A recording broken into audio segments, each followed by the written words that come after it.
Welcome everyone to the Cup of Coffee podcast with me, your host Tom Dillon. This is being recorded live at our weekly online meeting and broadcast around the world.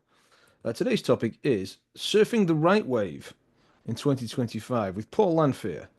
Before we start, I'd just like to say by way of a disclaimer that today is a wonderful discussion, but that nothing said here constitutes financial advice. You should always take professional advice before investing your hard-earned cash. There may be the odd unplanned swear word along the way as well. The format for today is that Paul speaks to us for a bit, and then well, I wouldn't say take questions. It's more of a, I think more of a workshop type format, but we'll see. That's the excitement of it. With regard to Paul obtained a first class law degree and started professional life as it's difficult to believe, isn't it? You got a first class law degree as a barrister. Later qualified as solicitor, practicing commercial banking and finance litigation for 10 years, both in London and Leeds for two of the world's greatest law firms. So 10 years of practice, he's got quite good. All this before leading a demanding qualification program for prospective barristers, starting a family, becoming an award-winning property entrepreneur, investor developer, and multiple business owner. Now he's focused on mentoring family. I read, but this is now focused on mentoring family surfing and adventure retreats. But there's a comma. I don't know if he's missing, but family surfing and adventure retreats. Good morning, Paul. How are you? Good morning. And you know what? That sentence works even without the comma. I am involved in mentoring family members, and we do have family surfing, so that is all good. Look, Tom, thank you very much for inviting me to speak on your fabulous podcast and your fabulous meeting with your fabulous people. It's nice I know there's some familiar faces here, and then there's some people who don't know me as well just yet. It is a genuine privilege to be here. Tom was really instrumental in supporting me to set up my own podcast, the Property and Investor Podcast. So I am forever grateful, Tom. As you know, I really appreciate you giving me that push. Sometimes in life we need a bit of a push, and I appreciate you giving me that particular one. I'm very grateful. I'm very grateful for you coming on to speak to us. It was like Bill Burr was saying, because he does a podcast and he's a comedian, American comedian, for those who don't know. And he's saying, oh, yeah, he frequently has guests on his show now who he sort of helped to start off podcasts. Who've clearly, and his words, was blown past him, as you've so obviously blown past me in the podcast wars. But I think it's all very friendly wars, and there's plenty of space for lots of voices, especially yours. So I'm delighted if I can help people be even more successful than they already are, even if they've already clearly blown past you before they've even started. And delighted to have you on today. So, what have you got for us? Well, interesting. It's worth picking at that thread actually a little bit in terms of, um, you're kind of giving people a bit of a lift, a foot up, a lift up, and then enjoying the process of watching them absolutely hurtle by. So in my former life, one of my former roles, and actually probably in the corporate life, the thing I most enjoyed was training barristers. So training barristers in virtually every Commonwealth jurisdiction on the face of the planet.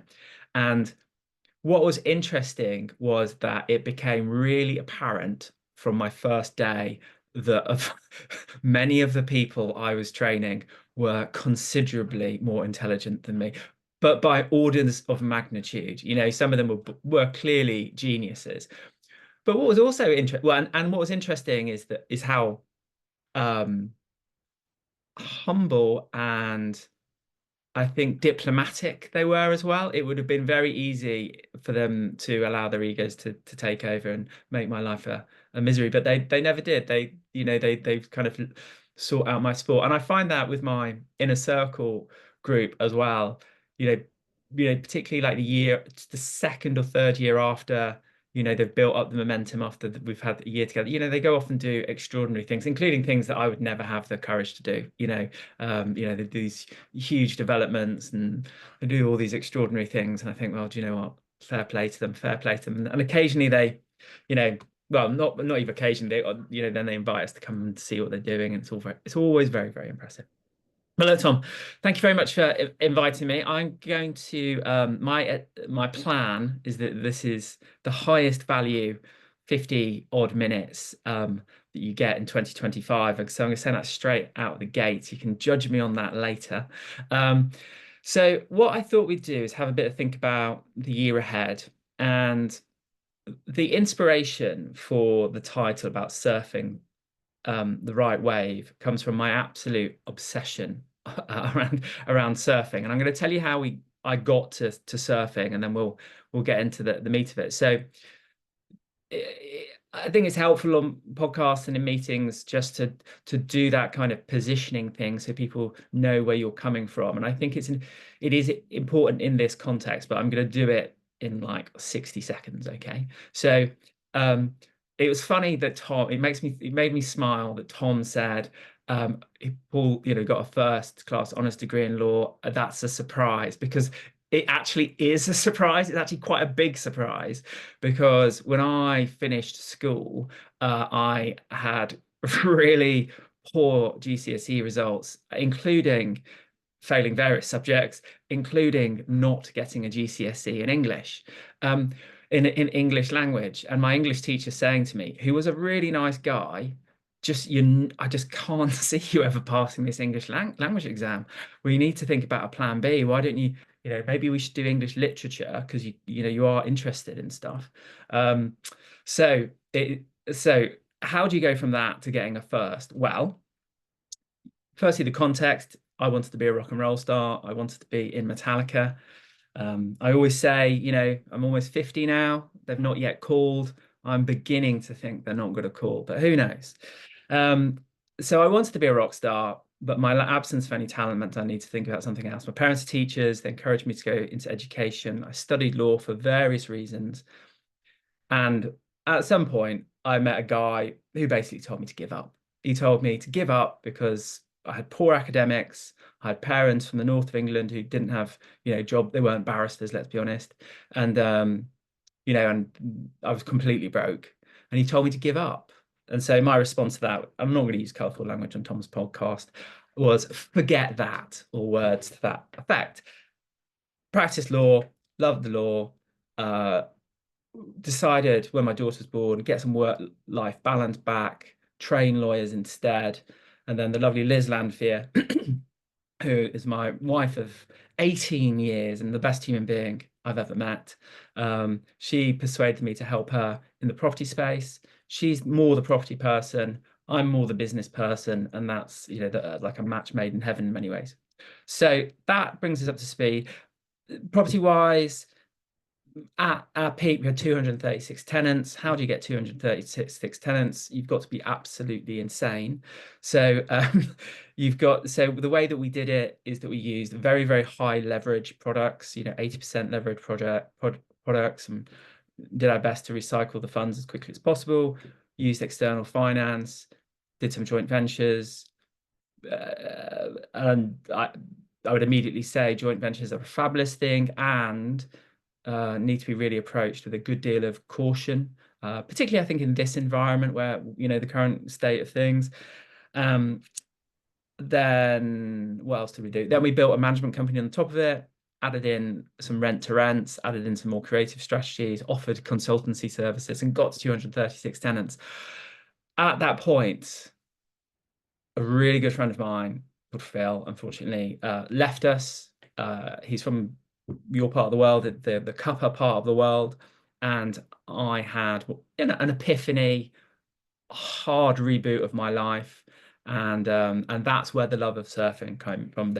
The healing process from the grief of losing one of my best friends and one of the best humans I've ever met. The process for me was this process called surf therapy. I only know that is what it is now, but it's a recognized treatment under the NHS, believe it or not, and it just made me have a reappraisal of life. So everything that follows is inspired by that process. So surfing the right wave.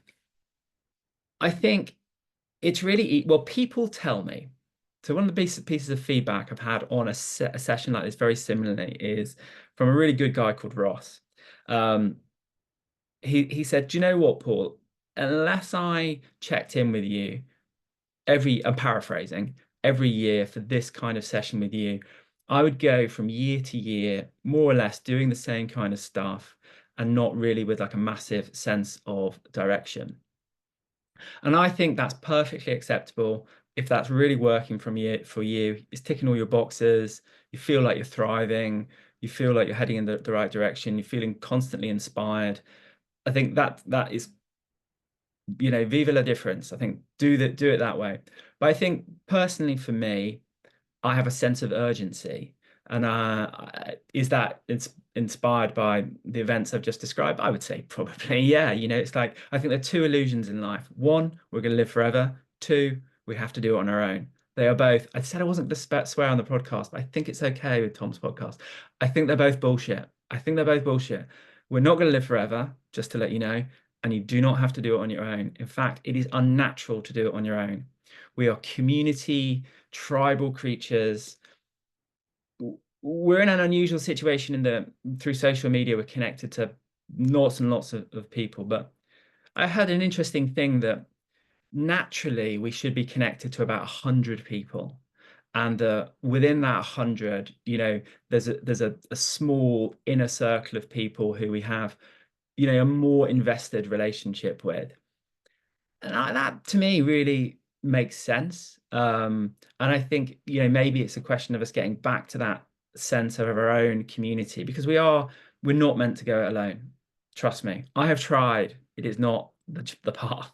So, when we're thinking about this concept of surfing the right way, the idea is to, I think, learn the lessons and then approach as if, are completely fresh the year that leads us before us. So I'm going to give us a few prompts. I'm going to tell you where these prompts come from. I would invite you to revisit the original sources as well.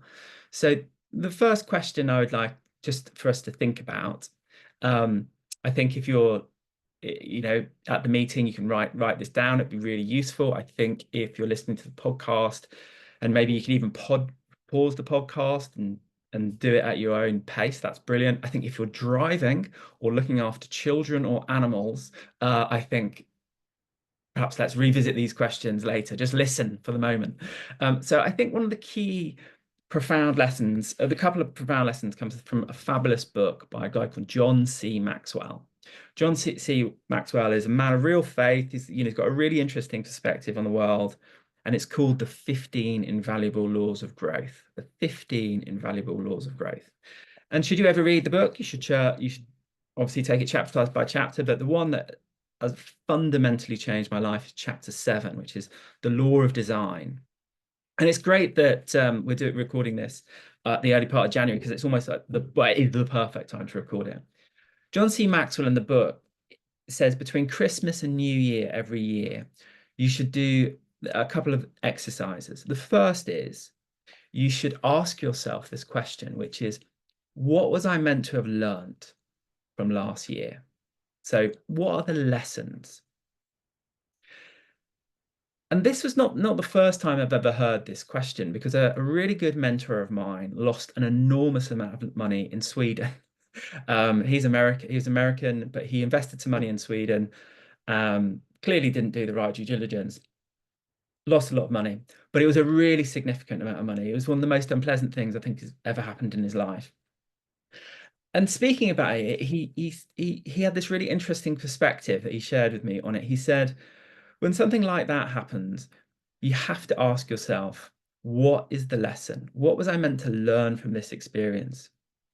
And the reason for that is, if we don't learn the lesson, we have to have the lesson again and again and again and again. And this guy did not want that lesson. So the first prompt and thing for us to have a think about is like, what's the lesson we were meant to learn from last year? So if you're in the meeting and you're able to, and it's convenient for you to do it, if you could think of a short sentence or a few words that would summarize a lesson that you're comfortable to share. I don't want to invade your privacy. I don't need you to reveal your deepest, darkest secrets or anything like that. But if there's a, reasonably comfortable thing of some value that you could offer, feel free to put it in the chat box. So I think the lesson I've learned I learned a lot of lessons last year. I think one of the key ones I learned was around sentiment.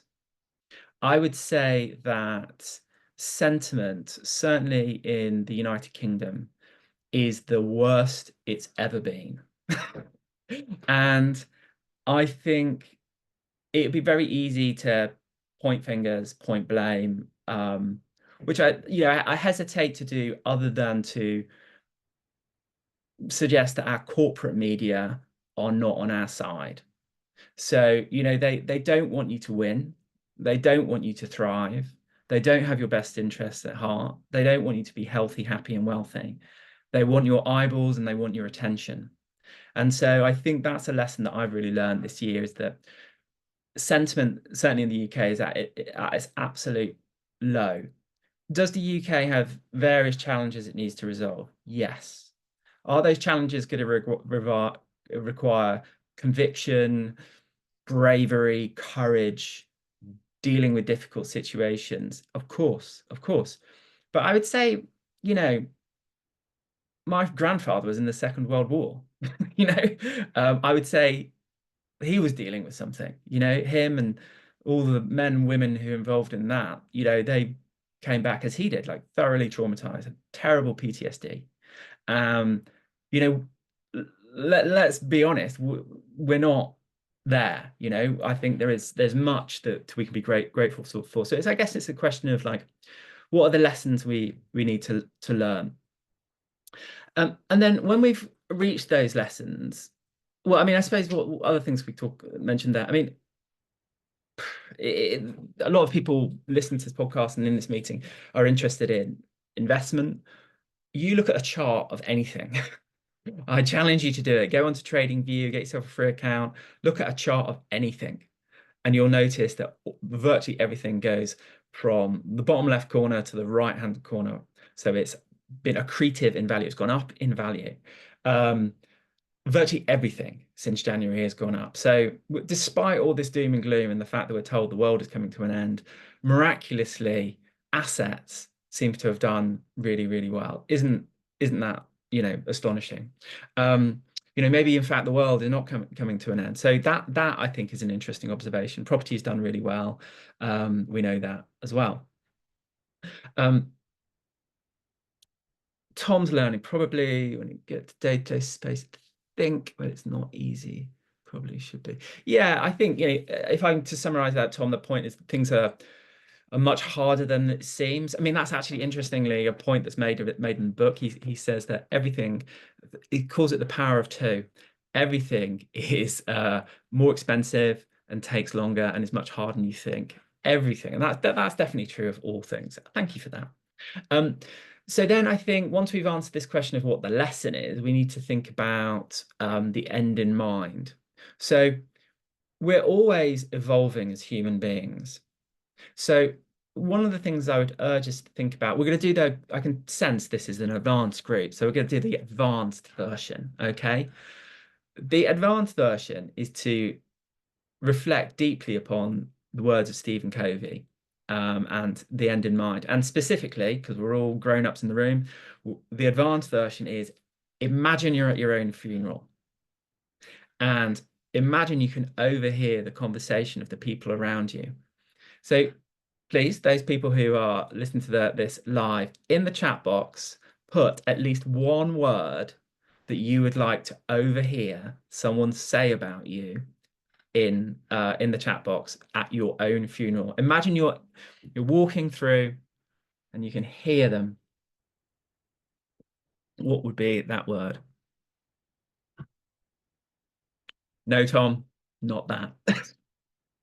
Inspirational, generous, caring. She did it. Yeah, amen to that. I like that. Yeah, exactly.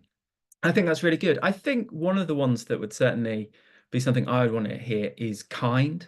So somebody on my podcast, just out of nowhere, said the sentence, "That's because you're the kindest person I know, Paul." And I almost broke in the podcast. It took quite a lot of mental strength to pull the podcast back because I was so touched and it connected with me on such a deep level. And I think if you have that kind of experience, I think it's that question of learning the lesson, like dialing into that. Another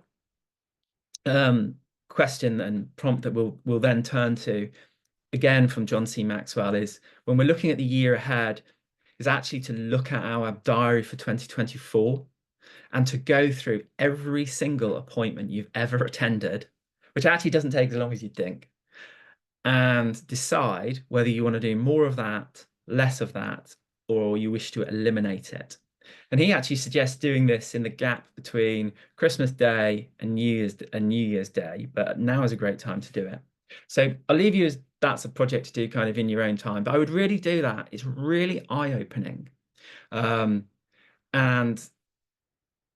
I would also invite you to do it with intuition. I think one of the things I've really grown into doing recently in the last few years is really use my intuition. You know, if I have an uncomfortable feeling about something or an uncomfortable feeling about a person, I don't doubt it. I do tune into my intuition. So you use that, if you're going to like networking events and you're leaving feeling drained or a bit depressed, um, stop going to that networking event, okay? Because there are much better ones. You got the Cuppa one, which I appreciate is live as well. You've obviously got my event. There are some really awesome events all around the country. I give a shout out to the guys at TPT, the property thing as well. Like they've got a cool event. But if you go to an event and you just, you're depleted when you leave, like listen to that. Just stop doing it. And I would like to approach it positively and say, look, let's focus on the more. But actually, I think because this is such an advanced group, we should focus on the slightly darker side for a moment, which is eliminate. So everybody have a think about one thing you want to eliminate from your life. It can be an emotion. It can don't let's not name any particular individuals. That's probably not for legal reasons. But think about what you're going to stop doing. What are you going to stop doing? What are you going to eliminate? Feel free to pop something in the chat box. I'll be interested to get your inspiration. So kind of things that definitely on my list are I have drifted back into watching the news, particularly around the US election. I've kind of stuck with it, I notice. So I'm definitely going to pull that back. I mean, I know some people who don't have any contact with the news at all.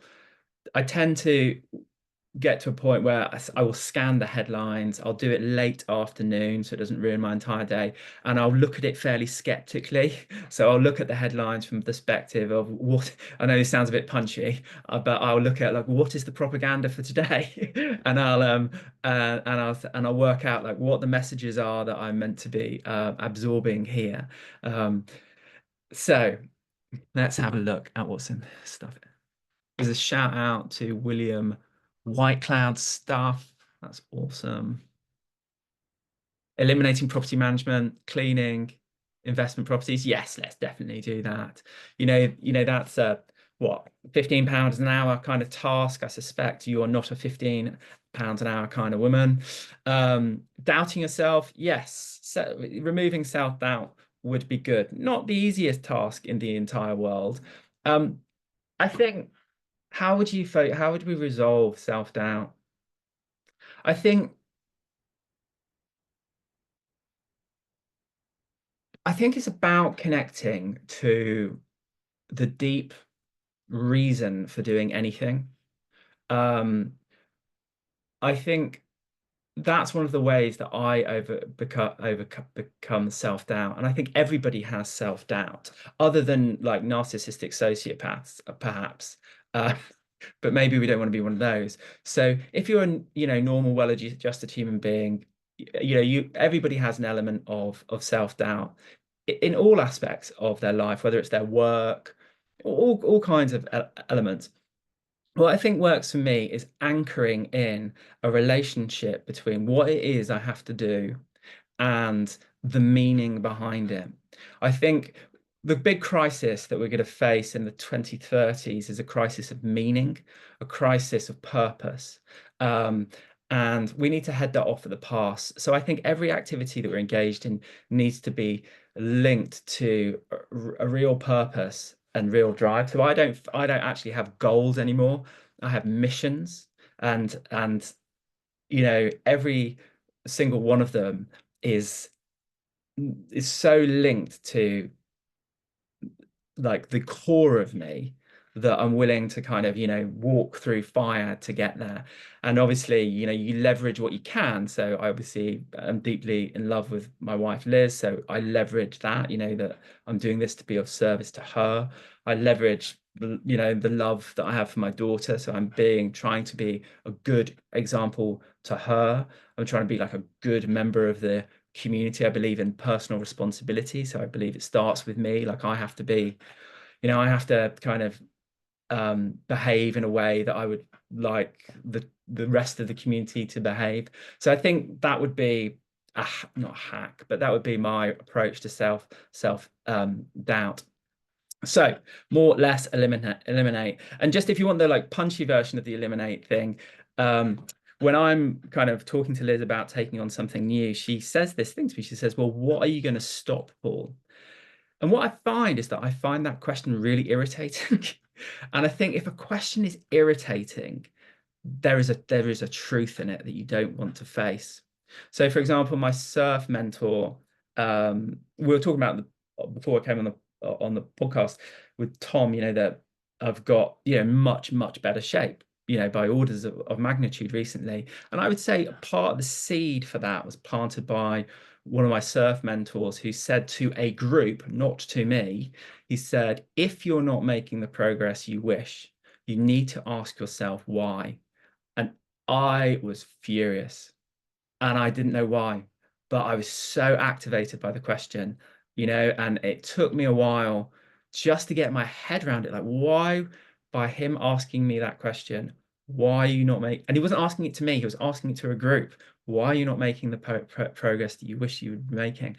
But I found it so activating inside. And it's because I knew what the answer was, but I didn't want to face the answer. The answer was, I was just carrying too much timber, I was carrying too much timber. So, the answer was, Paul, you just gotta get in better shape, mate. If you want to be a better surfer, you got to be better shape. So, I'll leave you with that question, but please don't be furious with me. That's not my intention. Um, in order to like slightly change gears, I think also let's have a think about what we're grateful for. Gratitude, I think, is the ultimate antidote for everything. So if you're in the chat box, just put one thing that you're currently grateful for. I think often you can be grateful for things that maybe, if you're really struggling to find gratitude, like be grateful for what you don't have. There are lots of things, in this world that you don't want. I think that's that. If you're struggling with gratitude, I think be grateful perhaps for the simple things. Obviously, I'm grateful for my health, my family, my security, reaching a fine old age. Yes, perfect. I totally agree with that. Being alive, that is a big one. Doing a big one. I feel very grateful for that. These are excellent. Okay. I think then the next stage is to health, wealth, family, freedom. Love it. I think another question I annually revisit is this question. It is that who, who is your role model? And I oversimplify this by saying there are like three categories of role model. Grant Cardone, you want to be a mega billionaire, multiple business owner. Tim Ferriss, you want to be free, have a lifestyle business, live a life on your terms. Or kind of the Sheryl Sandberg, you want to be, really well paid, really well remunerated employee. If you had to pick one of those people for inspiration, which one potentially would it be? So I've had a go at all of those things. I've tried on all of those role models. I would say I was least happiest in the Grant Cardone space. There are lots of very dominant voices in the property space, and what I realized is hanging out with people who are very big businesses, like they've been completely blunt, they're not actually making that much money. Like they have very, very big businesses, they have nice cars, but a lot of it is the aesthetic. What's interesting, you compare that to a really well paid employee. I've got a friend who fairly recently was living in a very beautiful part of Italy, and his employer lent him a €3 million mansion. to live in, okay, and obviously gave him a car, and a really beautiful car at that. So this whole thing about being an employee is the worst thing in the world, I'm not convinced by that. He seems to be having a pretty good time. For me personally, I have found the groove in the more Tim Ferriss lifestyle, which is explained a lot about the podcast. So my podcast is particularly low production. And the reason for that is that I believe in this concept of minimum viable product. So to get started with anything, just take the most immediate form of action you can and invest the least amount of money and just get on with it. So minimum viable product, just ship the product, get the feedback. And so, my podcast is able to be done just on a Blue Yeti microphone, my laptop, and a very inexpensive piece of software. And I can literally do it anywhere. I've done it. I've got a surf retreat on the coast, which we split our time between. So I can do it from there. The Wi-Fi is brilliant. I've also got Starlink if I need it. So I've definitely embraced that. So there's a few Ferrises here. All that glitters is not gold. No truer words have ever been said. And I think it is that trial and error thing, as Julie rightly says, who is frankly living the dream, as we all know. It is that thing of trying on a few things and seeing what works for us. Knowing our own path, really, really important. I think another thing to revisit as well as our values. So if you've done any work on your values and you're comfortable sharing them, pop them in the chat box. Let me know what your 3 highest values are. So I've done a lot of work around my values, which has really helped me. Values have helped me in 2 ways. One is if you really don't connect with somebody, the reason for it is not that you're a bad person or even that they're a bad person, but it's likely that your values are just not synergistic. They just do not work together. So my values are family, freedom, family, and wealth. And in this context, wealth to me means security. And so naturally, someone whose highest values are, let's say, around, or power, authoritarianism, the aesthetic of things rather than the substance, I'm likely not to warm to that person. But equally, with freedom and family as my highest values, they might not equally warm to me, and that would be completely fine. So I think it's worth exploring your values, and I think as well, so for example, in the context of raising finance, I think one of the reasons that people struggle to raise finance is not that they're doing the mechanics of it badly. It is that there is an internal disconnection to do with their relationships around money and wealth that is acting as a block. So if you, like me, were brought up by, and there is no hint of criticism in this, just to be absolutely clear, I love my parents, they're amazing people. I'm grateful for everything they've done for me. But their programming was a very, very like northern town, working class programming of very negative sentiment around aspiration and wealth and those and money in particular.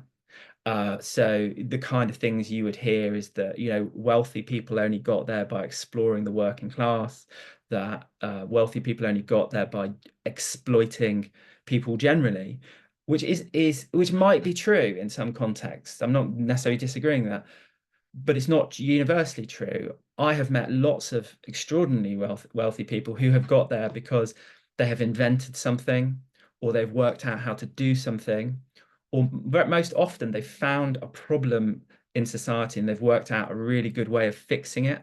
And they've just fixed the problem for hundreds of thousands of people, and every one of them has paid them like, £1,000 to do it.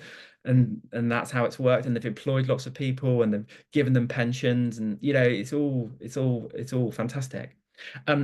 So the problem is we're always communicating our values as well. We can't not communicate our values. We communicate our values in every single interaction.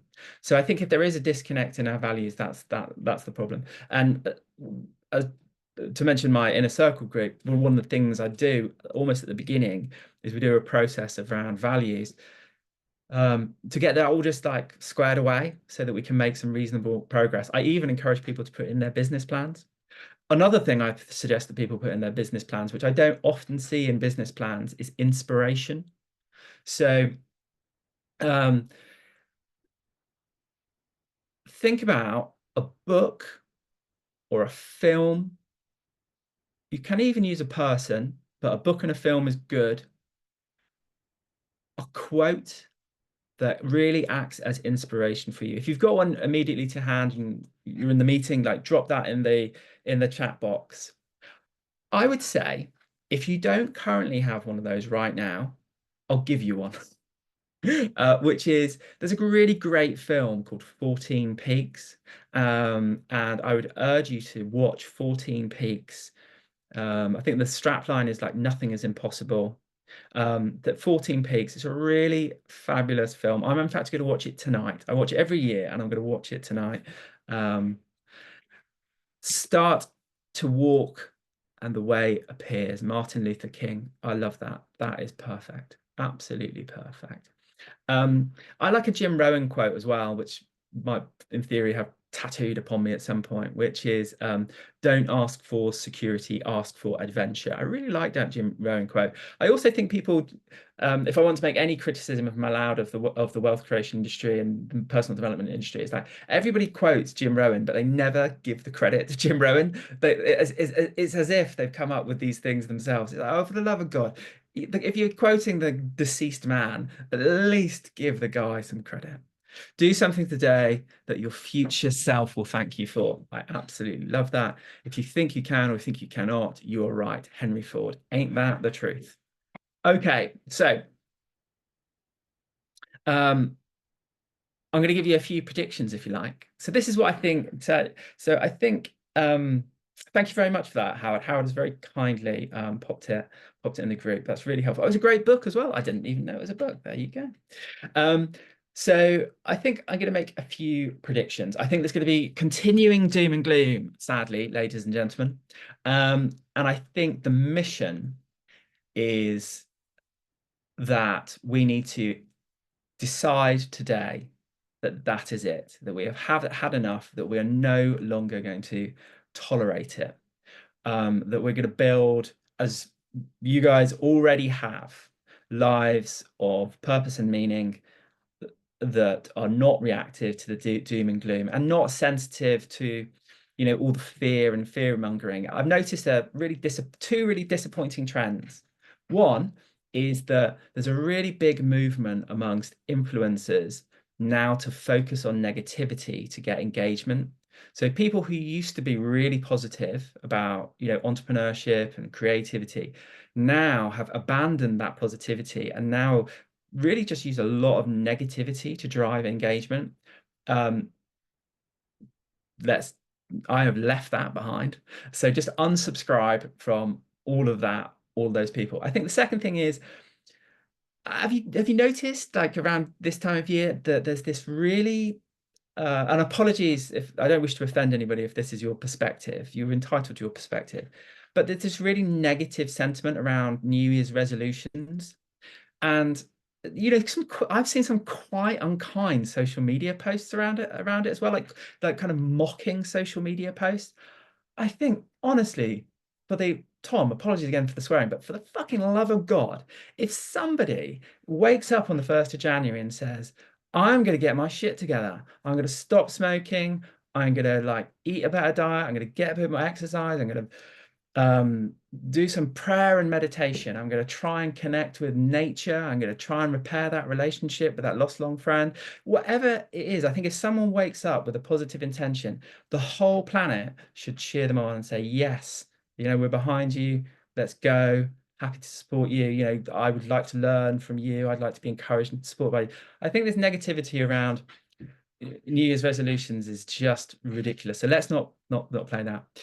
Asset wise, number go up. I think it's going to be I think this year 2025 is going to see, at least for a good part of the year, asset price growth. I think liquidity will come back. I think the money supply will increase. I think these are all things that drive prices. I think property in the right kind of properties in the right kind of areas is going to go up. I have I have full disclosure, and again, don't want to upset anybody. I've sold all of our leasehold properties because I was sick to death of dealing with property, property block companies. Unfortunately, we had a lot of challenges with those, and so freehold properties, I think, personally for me, is the future. I think Trump, whatever you think of him, and I'm not an advocate for Trump, I think it's surprising the choices that we're given. Look at all of the politicians. Like, are these the best? Is this the best we have?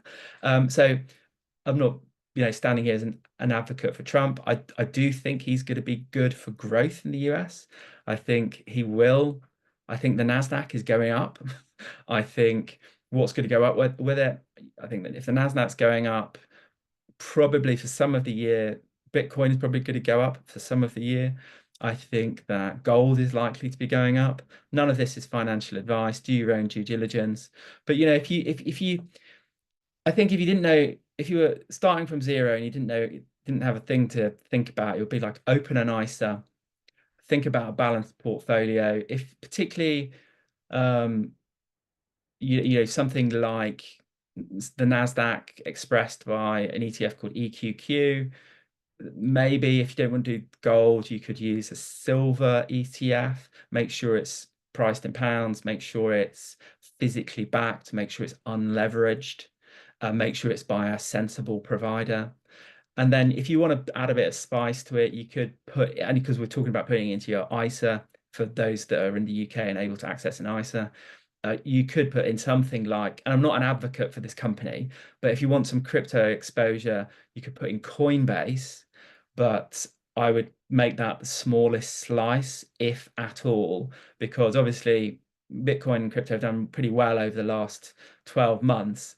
At any time, we could see an event. And of course, black swan events are likely to occur.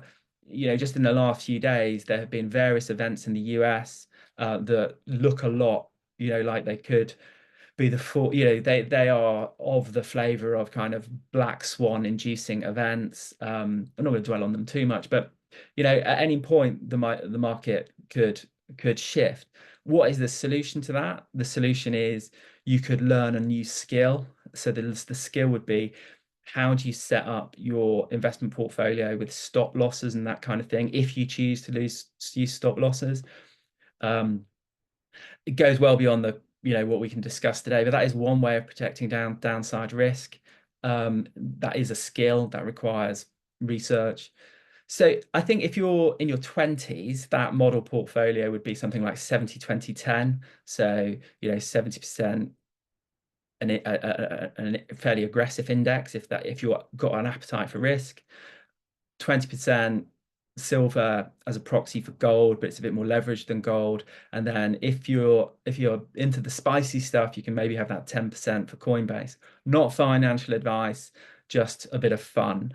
I think as well, there's a really interesting book called How to Own the World, which is written by a really fantastic guy called Andrew Craig. He would disagree a little bit with what I would say, because what he would say is do this calculation, which is 100 minus your age. So it's an approach to risk. So basically it's work. You've got 100, you minus your age, and that tells you how much risk to take. So let's say you're 30 years old, then you would want to take, you would want to have 70% of your portfolio in risk assets and 30% in more protective assets. Gold would be an example. For example, cash is another, like cash is an asset class, it is a position. Whereas if you're getting into, say, your 70s or 80s, maybe you want a lower volatility exposure. So in that case, you might, for example, want a global index fund. I mean, it's not going to make you rich, let's be honest, but it may preserve your wealth. And then obviously a bigger percentage of gold and cash, because obviously the ever-present risk is you're later in life, you don't have the time to make it back, and you see a 50% reduction, and you don't have that time to wait for the market to correct. And it does correct. I spoke to somebody yesterday who lost half their fortune in 9/11, and I asked, did it ever come back? And she said no. It just didn't. I just never got that money back. It kind of disappeared. So those are some predictions. I hope those have been helpful. Property, I think, will do okay. Rents will do okay. I think all is well. Inflation's coming back. Strap in, ladies and gentlemen. Inflation is coming back. I think the money supply is going to increase. Government's going to spend money they don't have, and the people will pay the price for it. Central banks have a target of 2% a year, and so what they're telling you is we're going to steal 2% of your money every year. If you're on a fixed income, if you don't have assets, that is a meaningful crisis to overcome. I think we're going to see much higher inflation than that. I think leading into 2028, I think between now and 2028, higher inflation. You can quote me on that, Tom. I'm welcome to stand by that. Now, look, I think I've been kind of talking for a while, so I'm just going to have a quick think about final concluding comments, and then I would actually like to open up to a bit of Q&A. So I think one of the biggest questions to ask ourselves is what do you need this year in your ecosystem? So I think all ecosystems and portfolios have effectively 4 chunks. So whilst I'm doing this piece, if you're in the room and you've got a question and you can really genuinely ask me anything, please do put it in the chat box. I'm really happy to get into that. And I think, that would be interesting for the podcast as well. So I think all ecosystems have 4 pillars, if you like. I actually see them as an ascending triangle, having taken inspiration from Maslow's hierarchy of needs. Cash flow at the bottom. Cash flow is king, and a minimum target we need to be setting ourselves is a 10% pay rise every year. Okay, so CPI is apparently 2%. Never heard so much nonsense in my life. Monetary inflation is around 8%. You need to be increasing your income by 10%, which is no easy task, but that's the reality of it. And then there's the idea is as we ascend up Maslow's hierarchy of needs, we accumulate that capital. We invest that capital wisely so it can look after us in the future. And then we need to build upon that a layer of protection. I think this is probably the weakest area when I speak to entrepreneurs and investors, because they see themselves as the protection. But I would urge you to think about protection. So what am I talking about? I'm talking about maybe establishing a pension, maybe establishing having a will, power of attorney, and some kind of insurance, not financial advice, do your own due diligence. If you don't have a place to look for that, you want to connect with this really fantastic Yorkshire-based company called Way Forward. The lady there is Zoe. She's awesome. She'll help you out. She's got the most amazing life story as well. I don't know if she's been on Tom's podcast, but she really should. And if she's been on it already, she needs to come back on it. She's one of those people where she is not a job. It's like it's a mission, like it's in her blood for reasons that will become apparent when you speak to her. And then I think on the layer above that is this concept of contribution. So I think I raised the issue of contribution because, and I know this is true of people in this room, is that they are too altruistic. They have their values are so beautiful that they're too altruistic. They're too much of a servant, and really, I think it's about that put your oxygen mask on first, attend to your own garden, but factor in for some point how you're going to make your contribution. I know Tom is a lover of forestry and woodland. That's one of mine. So I'm one of my legacy pieces is a woodland project, which I'm hoping to start in the next couple of years, and for it to be reasonably well developed in 10 years' time. That's the sort of goal that I've set myself. And I occasionally host retreats, and one of the things I'm going to do is if people come on my retreats, I'm going to let them harvest a Christmas tree, because interestingly things about Christmas trees is the Norwegian spruce, grows really fast. And regardless of what you think about like climate change and net zero and all the rest of it, I think we all have a shared love of nature, and they are the best performing thing in the world for capturing carbon. I frankly think all these industrial projects for capturing carbon are an absolute abomination. Like, why can't we just plant some trees and just take care of in the land in a natural and or normal like way, like civilized human beings. So that's kind of that's my legacy piece, is my woodland piece. So that's a bit of an ecosystem. So I'm going to leave it there. And I'm going to say, well, the thing to think about is to make sure that you're focused on the right part of your ecosystem. So, if you're not giving yourself a 10% pay rise, it's about cash flow. If your daughter is going to get married in 10 years' time, maybe it's the acquisition of capital, if you wish to contribute to that. If it's, life is progressing pretty well, but you don't have a will, you've not attended to the protection stuff, make that the most important thing. If everything in your life is going so beautiful, but beautiful, you've got time in your hands and you've got an abundance of everything, and you think about, well, how can I be of service? A contribution, and that can be in lots of different ways. So for me, my contribution is my inner circle consultancy business group, which runs every year. It's the retreats that I host, and it's my woodland projects. Yours will look very different, and there's we support 2 or 3 charities a year. So this year we're supporting a fantastic charity called Flourishing Families. If you're ever looking to a charity to support, Flourishing Families in Leeds are amazing. Another charity we support through one of the businesses is the Wave Project, which is a project that it does. I find it really just is the most amazing thing. They do surf therapy with children and key workers and people with physical disabilities. I mean, it's just Google it, check it out. It's unbelievable. And then when we do the expeditions up the mountains, we always donate to the local mountain rescue team that cover whose patch we're in.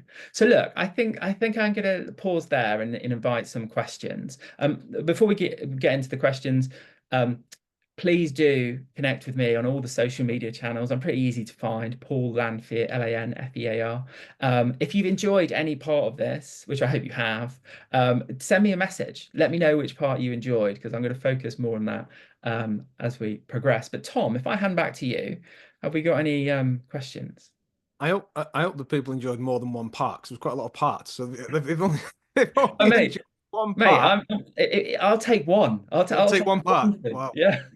I thought you were clearly more ambitious and successful than me, but I'd be looking for at least minimum 2 parts for them to have enjoyed. Hopefully, it's all the parts. I certainly did, and very much thank you for it. I was making lots of notes, so I'll come across a couple. By the way, if we're going over time, make no apologies. I should be wrapping about nowish, but we're going to go on for a bit longer. So if anyone needs to go, that's fine. And if you need to go on the podcast, well, that's just weird. Why don't you just pause it? You don't need to tell us. Just pause and come back later. It's a podcast, for Christ's sake. Anyway. You were speaking about all kinds of things, and you saying on your podcast like you were struggling to hold it together when someone gave you a compliment that really sort of struck you in the heart, in the feels, as they say. And Mhm. I was at my it reminded me of something. I was at the family for Christmas, and I'd helped. I got a Rubik's cube here, which I fiddle with while I'm doing podcasts, but I still haven't solved it. But if I stop talking, I can solve it. So I'd helped my niece with a Rubik's cube. I'd helped to like learn how to start playing the ukulele, this kind of thing, a present she'd got. And then my other niece leaned into my wife and said, "Sotto voce," so I wasn't supposed to hear it, but I was told about it. She said, "Wait, can Tom do everything?" I was like, oh my God, that's the most amazing question anyone's ever asked. The Yeah. answer, of course, is yes, but please don't interrogate that too closely, such as with cooking or cleaning or any of these other things. But I can tell you now, if anyone ever says, "Wait, can insert your name, do everything," you make me feel amazing for a long time. So, And I think that's really wonderful, because that's like a natural snippet oh, of life. And I think, like I know families are difficult and I know families are complicated, but I remember, being very young, and that was my view of my dad. I always thought my dad was like this magical creature who could do mm, everything. And I don't want to immediately alienate the audience, but have you noticed in films now that often male characters are treated pretty unfavorably? They're Mm, not treated like they're often portrayed as being incompetent, inept, weak, and that unfortunately I think is an agenda, and I think that's unfortunately really unhelpful, mm, because um, you know, are there some terrible men on the planet? Of course there are. Are there some fabulous human men in the world? Of course there are. Are there some absolutely extraordinary women? I have to say I'm blessed in my life in that I am surrounded by extraordinary women on a daily basis. So yeah. yeah. Sorry for the soapbox moment. Are there some abominable men on this call? Of course there are. Do we do we need to name them? Of course we don't.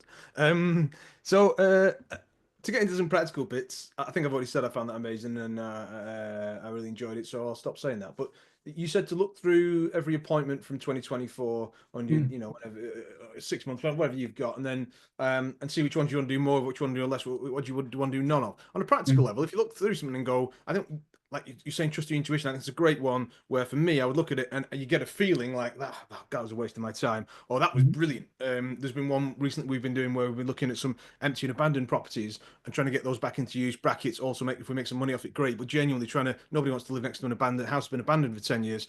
Yeah, So how can we bring those back into use? And whenever I look at the meetings for those, I haven't done this exercise, but I know that when I look for the meetings for those, that's what came into my head. I'll be like, yeah, that's something we really enjoyed and feels like a really exciting thing to do and that I'd want to do more of. But what about when you, for me, maybe it's the property management side, trying to do less of that and outsource that more and more.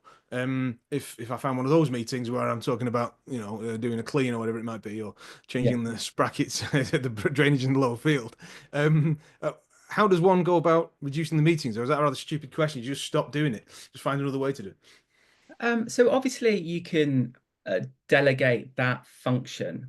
So for example, I delegate that entire function to letting agents. But obviously, Yeah. when a basement is full of human waste, I get the call, and I'm the one who has to, think, come up with a strategy for solving it. So I think I probably give a bit of credit to Roger Hamilton here, and he's written a really fantastic book, which I think is much overlooked, called The Millionaire Master Plan. Um, I haven't really connected with his current work or anything like that, but that is a great particular book. And within that book, one of the many things I learned from that is like this concept of do your duty. So we all have stuff we don't want to do, and it's a question of do your duty. So I really hate property management stuff.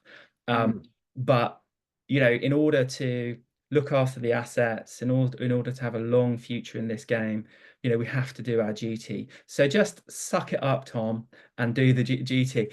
I think what also helps is to um schedule it in. So again, credit to that book that I've just mentioned is to, and I know people on this session already do this in their lives, but I use the Wealth Dynamics tool and I map it across the week. So just, in a sentence, that means Monday is steel, so it's detailed. So that's reading contracts, reading my P&L, attending to the finances, and then Tuesday's team. So I just abandon any aspirations of getting anything done, and I just meet with anybody who wants to meet, like team wise, accountants, bookkeeper, letting agents, all of that kind of thing. Liz, we have formal directors meetings. Wednesday is my creative day when I'm doing my podcast and all the rest of it. Thursday is my day of spirit and purpose, where I will research new investments, but I will also go surfing. Friday is when I do my people and purpose. So that's, my inner circle mentoring group, my breakfast group, and all of that. So for something like you're describing there, I would eat that frog on the Monday. And if I was having a meeting, I would put it on the Tuesday, because what that means is by Tuesday night, I have won the week. I've done all the grisly stuff. So that would be my suggestion there. I would also say I have this concept of schedule your worries. So if you have something that's really like you're unhappy about, like let's say you're doing a refinance and you're finding it a bit stressful, put a diary entry. So for me, it's 1 p.m. on a Friday, and then make it a reoccurring appointment for the rest of time. And then you sit down, block it for an hour. We won't need an hour. And then every Monday at 1 o'clock, I will think about that problem, and the mission will be, what is the single action I can take this week that is going to move this forwards? That might be a text message, it might be an email, it might be visiting a property. What is the one step that I'm able to take this week that may move the needle forwards, and do that on repeat for the rest of time? Because what happens is, after a certain number of appointments, you have the absolute delight of deleting that calendar reminder going forwards, because it has to be solved. What, like, nothing is immutable. Like, either the problem is solved or your attitude towards the problem has changed. Yeah. Oh, you've died. Either way. Or you've died. Or you've Yeah. died. In which case, Done, isn't it? We'll let you go soon. I've got some questioning on the questions in on the chat here, but I've got a couple more, which is you talked about values and top three values. If people are thinking, especially about newer people, although I'm not sure if someone said to me, "How would you go about doing this?" I'm not sure I'd have a ready baked answer, which is how do people find out their top one or top three or top 10 values? What's the exercise for doing that? Is there something easy people can do? yeah. Let's see if we can find it super quickly. Oh gosh. Can somebody in the chat box remind me of the name who's like the king of values? Dr. John DeMartini, is that right? Dr. John. Eric's nodding. Krishna's nodding. Howard's nodding. So either we've got three people who are wrong, or it's Dr. Perfect. John DiMartini. Okay, so a really good resource is this. Go onto YouTube and look at a video called How to Determine Your Core Values in 13 Questions by Wow. Dr. John DeMartini. I'm going to put that in the show notes. I'll put that in the link, and maybe you could put that in the show notes. Yeah, we'll do.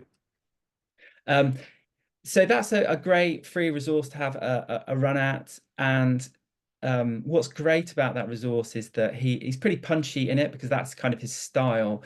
Is he asks us to look. So if you ask my values, I'd want to say something like professionalism and courtesy and those kind of things. What he forces us to do is drive through those and really go to the core. So that would be the resource that I would suggest to look at. Okay. I've had someone message me privately, so that's why it's not in the chat for anyone wondering why Tom asking a question is not in the chat, but it is just to me privately. Someone saying, what does Paul mean when he says the money supply is going to go up? First of all, I think it's a perfectly reasonable question. So, but also finds to Yeah, send me questions I think private. that's a great question. So there's a certain amount of money in circulation, which some of it is created by the banking system, and Also, there's and the credit system, but the rest is created by various complicated mechanisms by governments, because they want to live beyond their means, and yeah, and because they make promises they can't keep, and all the rest of it. So what happens is the money supply is increased, and that money has to go somewhere. So it will go typically into assets, for example, and that's why you often see assets go up. So the leading book on this is this one. It's called Broken Money, and it's by a really fantastic author called Lynn Alden. But in the interest of also making your lives nice and easy, let's do this. Lynn Alden, Money. That she has condensed what is a really fabulous high value book into a short YouTube video called How Money and Banking Works, by Lynn Alden. You can find it on YouTube, produced 8 months away. How Money and Banking Works. It's 32.5 minutes long, and it will explain everything you ever need to know about the increase in the money supply. And she'll explain it much better than I can. Okay. And we've got one here from Eric says, Paul, I think the answer is going to be no for this, but not least because I did it and it's not that much fun. Anyway, but he says, Paul, have you ever thought about running for local government for politics? Yeah. Oh, do you know what? I really admire people who do. I really do. My next door neighbours in local government. I really do. I have uh, a really significant failing, unfortunately, Eric, which is I have a real challenge with authority. So I think I think I wouldn't really suit that process. I have well, this is apparently a sweary podcast, but I have what I call the fuck you reflex, which is, I just have limited tolerance for bullshit.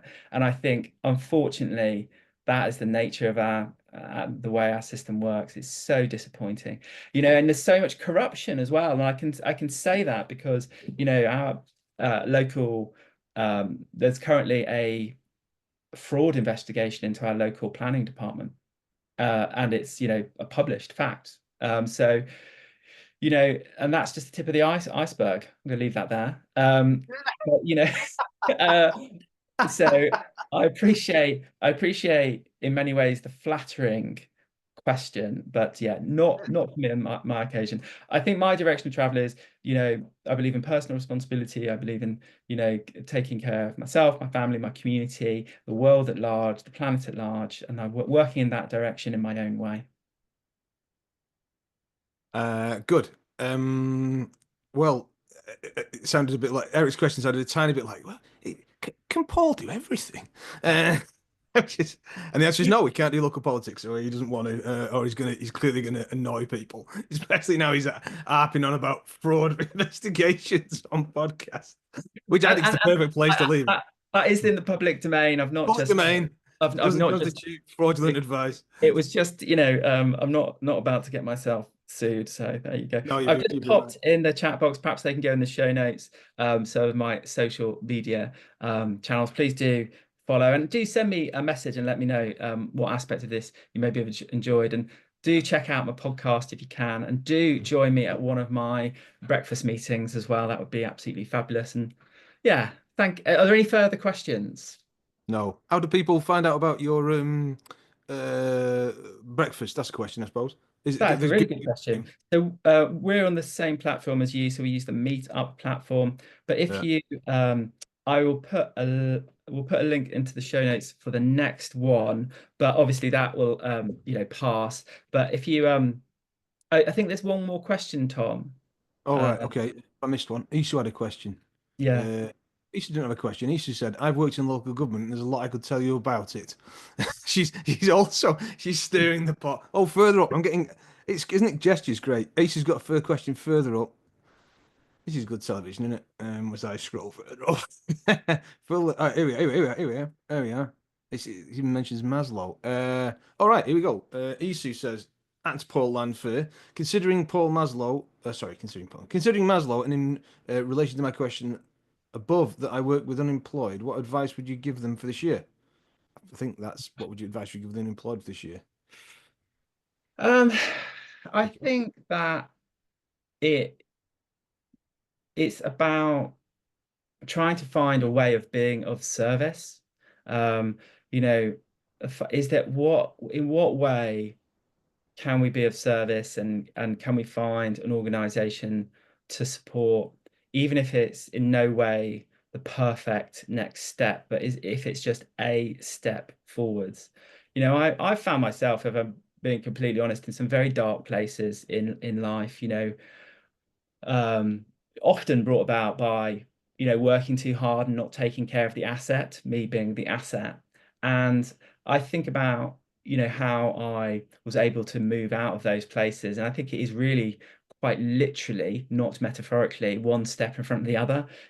So it was, getting out, walking, kind of, using that as a platform, and just finding some form of forwards movement, as little as it is. I mean, there's lots of other things that I would say, but I think some form of forward movement. I think the world um, needs everybody. It needs everybody, and I think if we can find um, a way of being of service in some kind of cases, and people are, my worldview is that people are kind and they're helpful and they do want to help. I've had various people give me chances, give me breaks at times, maybe even in circumstances I didn't necessarily fully deserve them.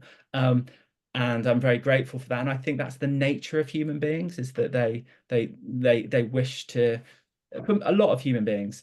So I think those that's what I would say on that. Cool. What a great place to finish. I'd Yeah, I likewise, like a lot of people have been in some dark spaces, not that recently, thankfully, but is it depends on the situation of the person, doesn't it? But if you can physically exhaust yourself, because by doing that you tend to feel really good at the end of it, and whether that's helping someone with a garden or going for a 5K jog or going for a 10 meter jog, depending what shape you're in, that can make you feel really good. And then two is help somebody else. I always think helping, proverbially helping the old lady across the street or old gentleman, is like at the end of that process, if I'm the helper, I feel much better than the helpee. So by helping, backing up what Paul said, if you can do some helping, whatever stage or position you're in life, I think you feel better than the other person usually. It's because we get a lot of joy out of helping people. So if you combine the two activities, go for a jog and help loads of people very quickly across the street, feel amazing in double quick time. I've never managed that, but it's all good. Uh, I'm wondering, I'm rambling, which is no good. What is good is to thank Mr. Paul Lanfear for appearing today. Thanks all of you for listening. Thanks for listening to the podcast. The show notes will be the longest show notes ever because we've got more references than I've ever seen before. Hopefully we'll get Paul on in precisely 12 months. We'll see if he's still up for it. Otherwise, yeah, thanks again. See you in the next one.